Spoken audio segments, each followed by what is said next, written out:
Hey guys, welcome to today's topic. It's going to be on complex numbers, and we're going to learn how to perform basic operations in complex numbers. Now, before we get to complex numbers, we're going to back up just a little bit and look at imaginary numbers first.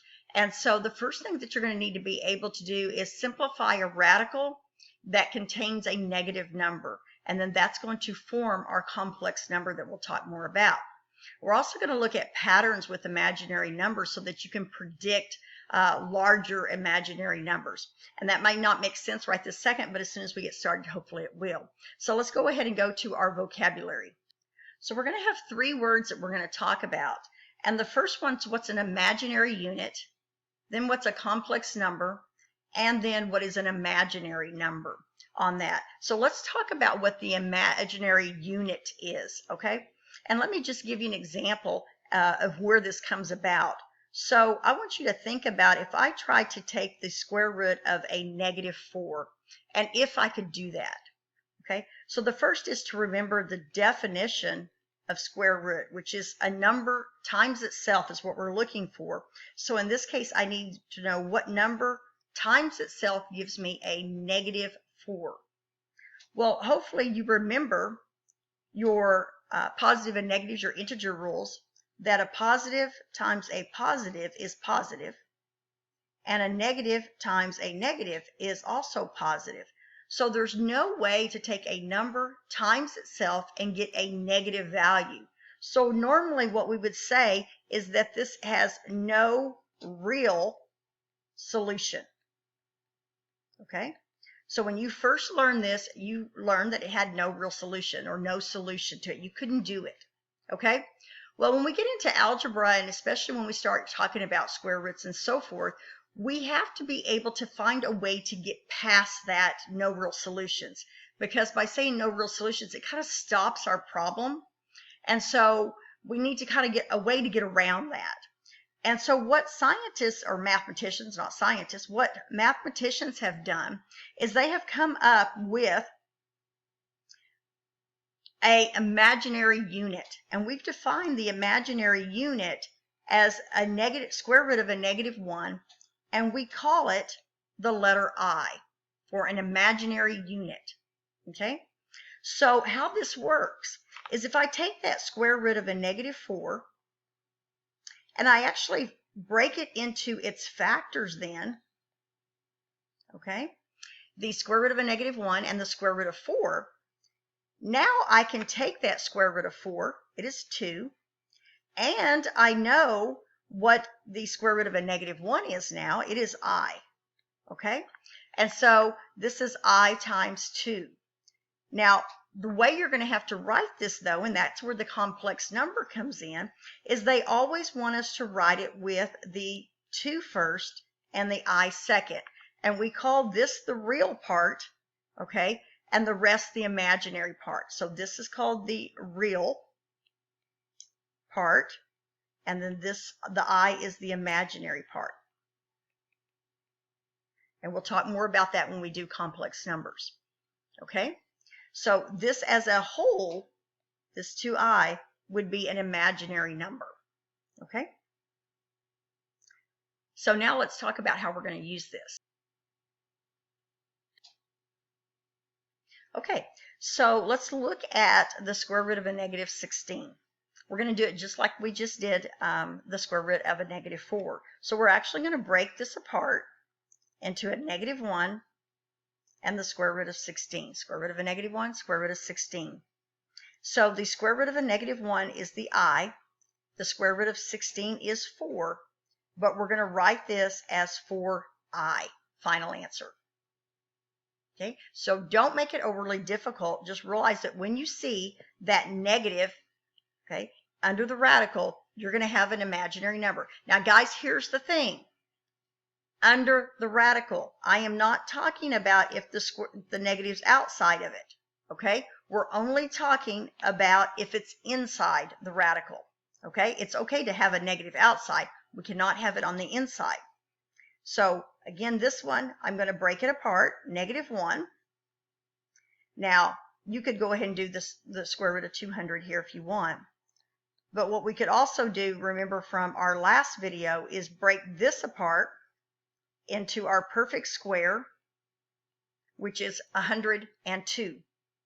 Now what I have is the square root of a negative 1 is the I. The square root of 100 is 10. And I still have the square root of 2. Now,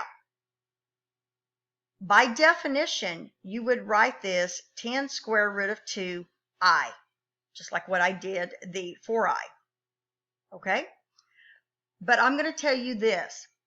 Because of the fact that a lot of times when the kids write 10 square root of 2, that I a lot of times looks like it's underneath the radical like that, which would make it wrong. So if you give it to me that way, it's wrong. The I will not be under the radical. It will never be under the radical. Okay? So this would not count. I would not allow that. So what I suggest you do, and most teachers suggest that you do, is put that I just in between the two.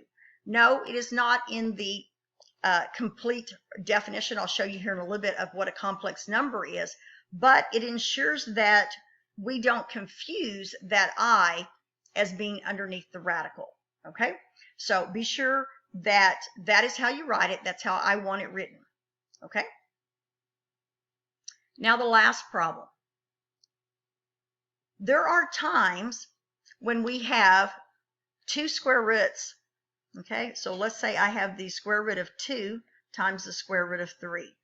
If both 2 and 3 are positive, listen to this, positive, you can just multiply them and be done with it. Okay? But you may not just multiply these two together. If there's a negative under the radical, you cannot just multiply them together. You must first take out the I. So now I could write this as I square root of 4 times I square root of 9, and now I can multiply the two. So I have an I times an I, which is an I squared. I have 4 times 9, which is 36, which now I get I squared times square root of 36, which is 6. Okay, now here's the problem. Going back to something that was in your objectives. Okay, so let me take one step back to what we were doing in our objectives, and then I'm going to come back to this. Okay, so in our definitions, we defined an imaginary unit as being the square root of a negative 1 as I. Okay, but what if you have more than one I, like what we just did? What if I have an I squared?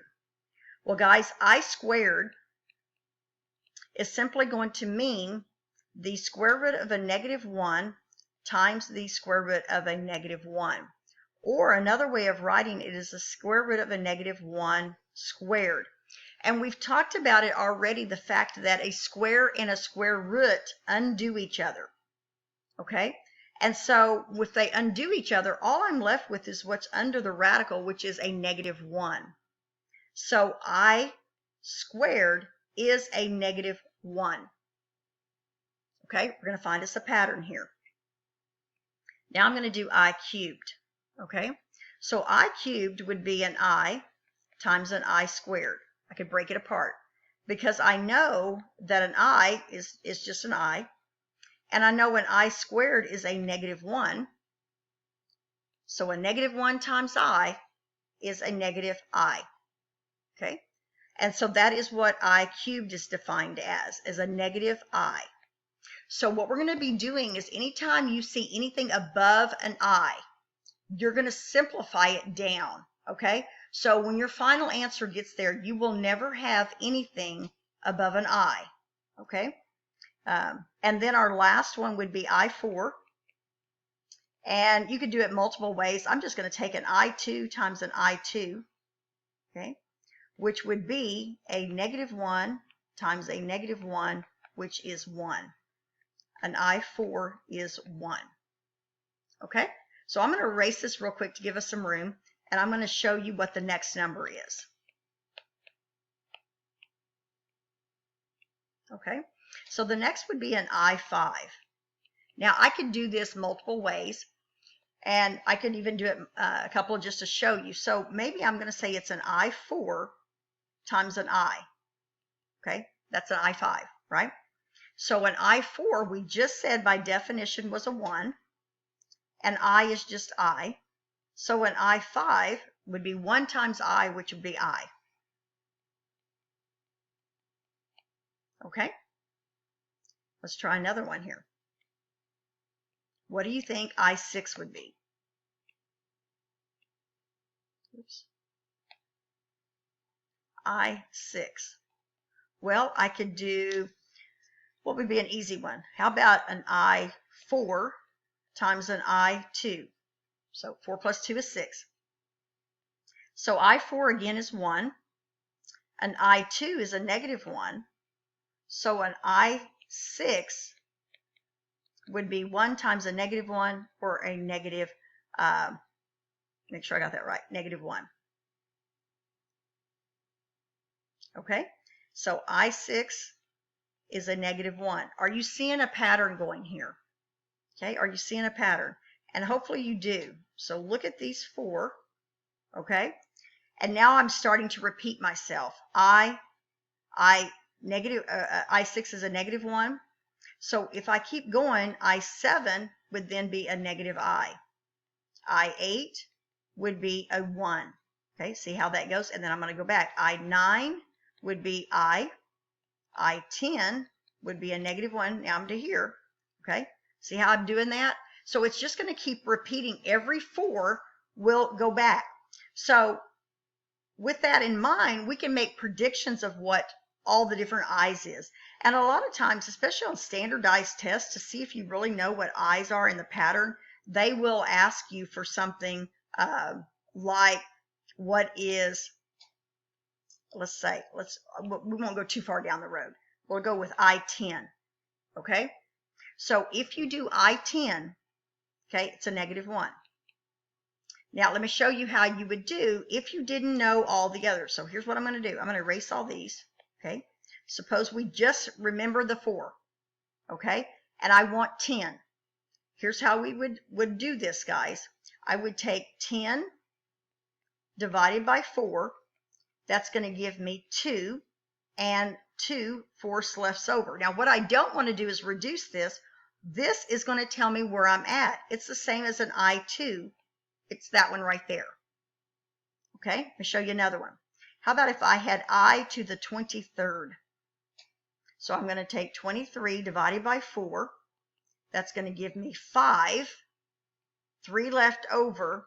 So I to the 23rd is the same as an I3. It would be a negative I. Okay, it repeats every 4. But guys, one of the things you do need to know, or you have to be able to calculate it, but it is easier to just memorize, is this set of things.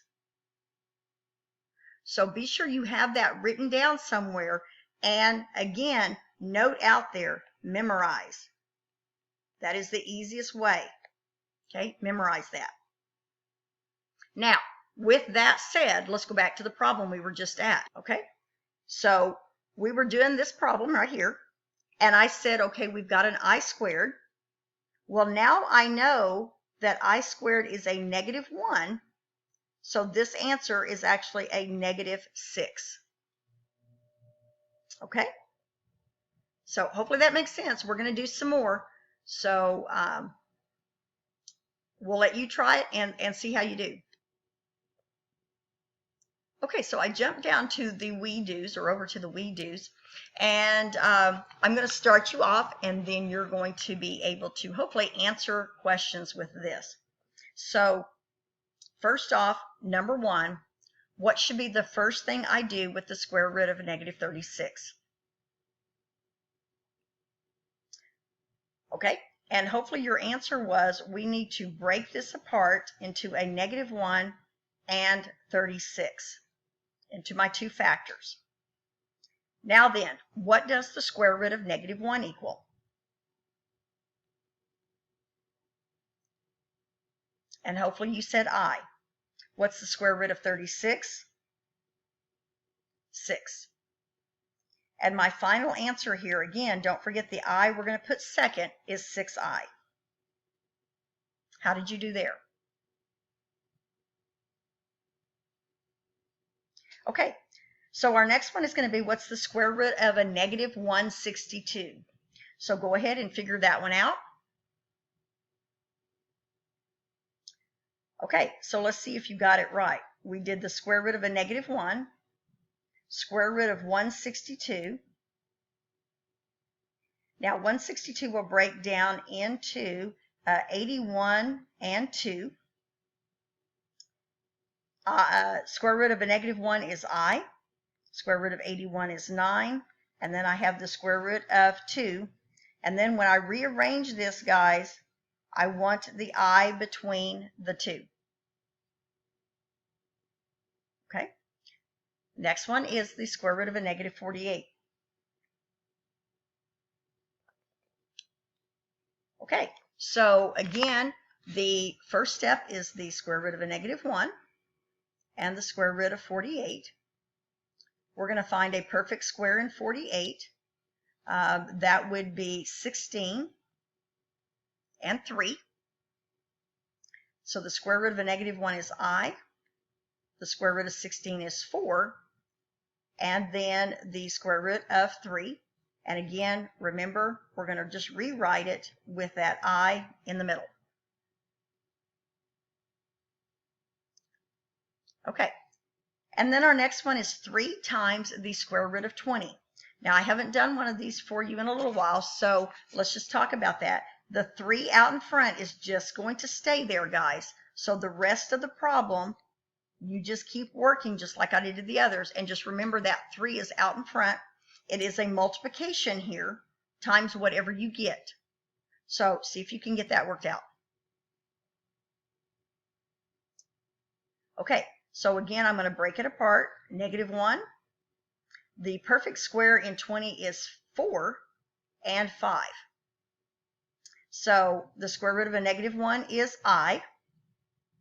The square root of 4 is 2. And then I still have the square root of 5. Now, this is all multiplied together. So this is really, let me take that 3 off there because I'm not going to need it. This is 6i, 3 times 2 is 6, and I got the I, square root of 5.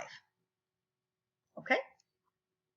So hopefully you feel okay about those. We're going to go on now to another video, and it's going to cover complex numbers in more detail than what we've already did.